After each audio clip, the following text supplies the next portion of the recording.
जिंदाबाद छात्र एकता जिंदाबाद वोट पॉलिसी वापस लो वोट पॉलिसी वापस लो वोट पॉलिसी वापस लो वोट पॉलिसी वापस लो वोट पॉलिसी वापस लो छात्र एकता जिंदाबाद छात्र एकता जिंदाबाद। जी अच्छा, सरकार ने कुछ संशोधन किया बॉन्ड पॉलिसी में, उसको लेके अब आपका क्या स्टैंड है? सर, जो सरकार ने कल रात को संशोधन निकाले और उसके ऊपर गैजेटेड नोटिस निकाला, उसमें भी बहुत सारी चीज़ें अभी भी क्लियर नहीं हैं, बहुत सारे लूप होल्स हैं उसके अंदर। सबसे पहला जो हमारी शुरू से ही एक मांग रही है कि बैंक का इन्वॉल्वमेंट क्यों, ट्राई पार्टी इन्वॉल्वमेंट क्यों है इसके अंदर। बैंक को इन्वॉल्व करके सरकार क्या चाहती है? सरकार गारंटी का हवाला देके कहीं ऐसा तो नहीं है कि बच्चों के नाम पर बॉन्ड निकाल, बच्चों के नाम पर लोन लेना चाहती है। सरकार कहती है कि इंफ्रास्ट्रक्चरल डेवलपमेंट के लिए उसको यह पैसा चाहिए, पर मेरा सवाल हमेशा से यही रहा है कि क्यों वो हेल्थ को हेल्थ एजुकेशन से कंफ्यूज कर रही है।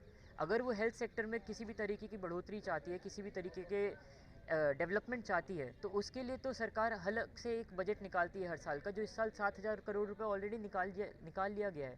तो ये बच्चों से 100-150 करोड़ रुपए की और मांग करके ये किस तरीके से जस्टिफाई करना चाहती है इस चीज़ को।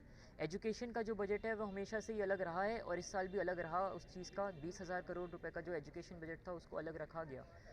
तो अब यहाँ पर अचानक से इन्हीं बच्चों से पैसा क्यों मांगा जा रहा है? सवाल एजुकेशन ये था कि अब जो संशोधन किया उस पर क्या स्टैंड है संशोधन वाले? संशोधन में सर इन्होंने कुछ क्लियर कहा ही नहीं है अभी भी। बस इन्होंने इतना कहा है कि जो 10 लाख रुपए की अमाउंट ये एडमिशन के वक्त मांग रहे थे वो चीज़ अब नहीं मांगी जा रही है। साथ ही साथ इन्होंने ये चीज़ कह दी है कि अब पीजी के बाद तक के लिए मॉरेटोरियम पीरियड जो था लोन का वो एक्सटेंड कर दिया गया है। परंतु इस चीज़ पे बहुत सारे डाउट इकट्ठे होते हैं कि बच्चा ज़रूरी नहीं है कि एमबीबीएस की पढ़ाई के बाद एमडी एमएससी करे। वो यूपीएससी की तैयारी करता है, वो एमबीए की तैयारी करता है, अलग अलग कोर्सेज़ में जाता है, वो दूसरे देश भी जाता है और यहाँ तक कि वो दूसरे राज्यों में भी जाता है। तो इन सब चीज़ों के ऊपर कोई क्लैरिफिकेशन अभी भी नहीं मिला है।